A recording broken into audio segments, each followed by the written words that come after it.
அஸ்ஸலாமு அலைக்கும். எல்லா புகழும் இறைவனுக்கு. இன்றைக்கி எங்கள் மாடி தோட்டத்தில் பிரியாணிக்கு உள்ளதெல்லாம் இருக்குது. அதை பறித்து இன்றைக்கி நாங்கள் இறால் பிரியாணி மதியானத்துக்கு செய்ய போகிறோம். மாடியில் என்னென்ன இருக்குது பிரியாணிக்கு உள்ளது, என்னென்ன பறிக்கிறோங்கிறத காட்டுறேன். தக்காளியும் கத்திரிக்காயும் பறிச்சுட்டு கொத்தமல்லி மற்ற இதுகளையெல்லாம் பறிக்கிறத காட்டுறேன். இங்கே பாருங்கள், கொத்தமல்லி,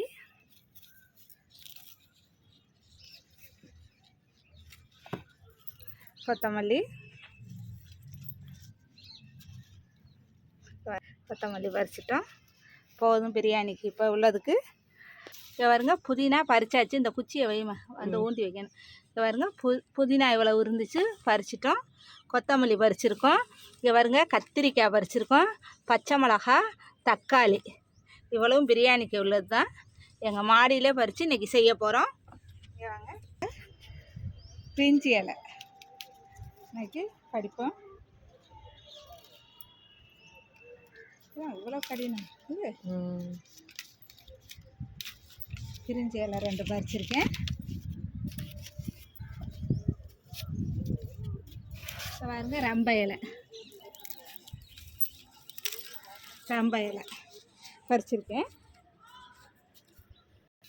எங்கள் மாடி தோட்டத்தில் இன்றைக்கி இறால் பிரியாணிக்கு உள்ளது பறிச்சிருக்கோம். பாருங்கள், புதினா பறிச்சிருக்கோம். கொத்தமல்லி, நாட்டு கொத்தமல்லி பறிச்சிருக்கோம். கத்திரிக்காய் பறிச்சிருக்கோம். பச்சை மிளகாய் பறிச்சிருக்கோம். தக்காளி பாருங்கள் பறிச்சிருக்கோம்.